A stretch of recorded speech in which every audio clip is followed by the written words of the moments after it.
Of course you're not working to import as many new citizens as we can into the United States to replace all the disobedient ones who didn't vote for us. In other words, you're being replaced and there's nothing you can do about it. So shut up! The great replacement theory, it's a lie, they yelled. George Soros has nothing to do with that. Stop talking. They said we were espousing something called the great replacement theory, a well-known racist fantasy. The great replacement. They acknowledge that it's real and they love it. This policy is called the great replacement, the replacement of legacy Americans with more obedient people from faraway countries. The great replacement plan is working. That was the most popular cable news show host in America using overt white supremacist talking points on his program.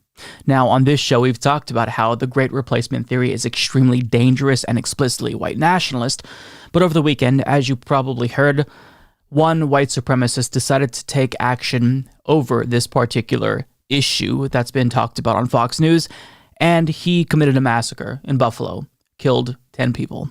As John Keeley of Common Dreams reports, taken into custody at the scene of the mass shooting at the Tops Market and identified as Peyton Gendron, the white 18-year-old male charged with the murders of the victims live-streamed his attack online, where he also posted a detailed 180-page document that has been described by those who have reviewed it, including journalists and law enforcement, as a white nationalist manifesto rife with anti-black racism, anti-Semitism, and conspiracy theories about white replacement. According to local News 4 in Buffalo, the document, which News 4 has reviewed, plotted the attack in grotesque detail. The writer plotted his actions down to the minute, including diagrams of his path through the store, and said he specifically targeted the Tops Market's location on Jefferson Avenue because its zip code has the highest percentage of black people close enough to where he lives. Now, in his manifesto, he referenced the Christchurch shooter who murdered 51 people in a mosque in New Zealand. And I mean, this is going to keep happening. That's really the tragedy of the situation, right? This is going to continue to happen. Specifically, domestic terror attacks by white supremacists will continue to happen because this is the specific environment that right-wing media is fostering currently. And it's not like this is some incident that happened in a vacuum and it's isolated. No, this is all the culmination of years and years of brainwashing by the far right. As Sam Sachs put it, the forces that drove the Buffalo mass shooter are the same that drove reactionaries to storm the U.S. Capitol on January 6th. These aren't isolated incidents. They're all part of the same political project, and it's making gains. And he's absolutely correct about that, and there's a lot of blame to go around, to be clear. But nobody has done more, contributed more to the project of mainstreaming white supremacy than Tucker Carlson of Fox News. And just a couple of weeks ago, the New York Times published an article about Tucker Carlson explaining in detail how he did mainstream white supremacy. It's titled How Tucker Carlson Stoked White Fear to Conquer Cable, and that he did. But in response to this article, did Tucker Carlson offer some thoughtful response? Did he explain why, no, this isn't white nationalism? He didn't deny it. He just posted a picture of himself with the newspaper, laughing it off. Yeah, so it's a big joke to him. And perhaps he sees this as a victory. We don't necessarily know what is in the mind of Tucker Carlson, but what we do know is what he is putting in the minds of white supremacists, like the one that committed this massacre. And, you know, some of you might say, this isn't Tucker Carlson's fault, because he's talking about the great replacement theory, but he's not encouraging people to take action themselves. But to that, I'd say you're wrong, because he actually has, on multiple occasions, called people to take action in the United States, trying to constantly egg them on and say, how long are we going to put up with this? Take a look at this compilation. They're trying to change the population of the United States. And they hate it when you say that because it's true, but that's exactly what they're doing. Is anyone pushing back at all? I have less political power because they're importing a brand new electorate. Why should I sit back and take that? How much longer do you think Americans will put up with this? How long before Americans start to take border enforcement into their own hands? We have absolutely the right to know. We should demand to know now. Every time they import a new voter, I become disenfranchised as a current voter. No, they're not allowed to do that. Why are we putting up with this? Most people go along with this absurd standard. They dutifully shut up. They don't think they have a choice. You wonder how much longer they imagine Americans are going to go along with this. It can't go on forever, but you can see why they're trying it. Demographic change is the key to the Democratic Party's political ambitions. Our leaders have no right to encourage foreigners to move to this country in order to change election results. Abrupt change causes social chaos, always. What will the consequences of that change, of that revolution be? In your bones, you know the answer. It's terrifying. And it doesn't have to happen. You cannot overstate the scale of demographic change underway right now in the United States. It's a direct assault on our democracy. They don't even really care about your vote anymore. Their goal is to make you irrelevant. You're just an American citizen, shut up and obey. They know that calling you a racist is the fastest way to make you obey. In other words, you're being replaced and there's nothing you can do about it. So shut up! If you don't obey them, they denounce you as a racist. Why do they do this? They do it because it works. But here's the thing, it can only work if you play along with it, and we don't plan to. Make no mistake about it, these are implicit calls for violence. Listen to the language here. Is anyone pushing back at all? Nobody's doing something about this replacement of us. How long before Americans take border enforcement into their own hands?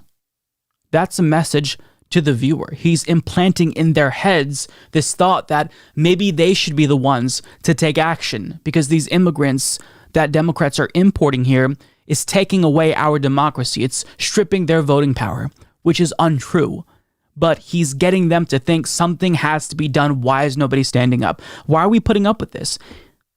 He called importing of immigrants a revolution of sorts. He said the words revolution. So you've got to understand that over the years, he's slowly but surely ramped up the language. And over the course of multiple years, he's fed his viewers a consistent stream of white supremacist talking points. And the more his viewers buy into the premise, the more explicit he can be. So he doesn't have to dance around the issue of white supremacy. He can just explicitly say, they're replacing you. The great replacement is real. Diversity is bad. Immigrants make the country dirtier. And they believe it because they've already bought into the premise. And even actual out and proud white nationalists like Nick Fuentes are saying, yeah, what I'm saying is what Tucker Carlson is saying, so I guess my talking points are more mainstream than I previously thought. Take a look. I watched a clip from Tucker Carlson's show, and I noticed that Tucker Carlson was saying the exact same thing that I said last night, and that's okay. And in the spirit of America First, and we've got to get used to saying this, I saw that monologue and I said, okay. So, my talking points, I guess, are now mainstream enough that they're on Fox News. Yeah, that's a white nationalist saying, I'm hearing what I think, what I say on Fox News through Tucker Carlson. So make no mistake about it, Tucker Carlson has blood on his hands. He helped to inspire this. He's not the only individual, but he's one of the most influential pushers of white supremacy. The most significant individual on the right who's mainstreamed explicit white supremacy. And things are going to get worse. He's going to tear this country apart, but Fox News is perfectly fine with him doing that because he brings eyeballs to their network. And it's all about money over everything else. So this situation is going to get worse in the United States because the right is continuing to push for violence. They're amping up their rhetoric. They're becoming more extreme and far right. And the mainstream media in this country is so bamboozled by the right themselves that we're still talking about the far left and the threat that they pose as we have multiple domestic terror attacks being carried out by white nationalists. So it's horrifying. But the last thing that I want to end on is honoring the victims here, because I think that their names are really important. So this is according to NBC News. 9 of the 10 victims have been identified at the time that I record this video. And their names are Catherine Massey, Aaron Salter, Pearlie Young, Ruth Whitfield, Celestine Cheney, Hayward Patterson, Roberta Drury, Andre Elliott McNeil, and Margus Morrison. I feel absolutely horrible for them. They were just there at the grocery store. One of them was picking out a birthday cake for his son. And then they were murdered by a white supremacist because he was egged on by extremists. And he became an extremist himself. And he decided he's not going to sit by and take it. That he should be the one to take action after being convinced that he's being replaced. White supremacy is a sickness. And our institutions have white supremacy embedded in them, and this disease is prevalent all throughout this country.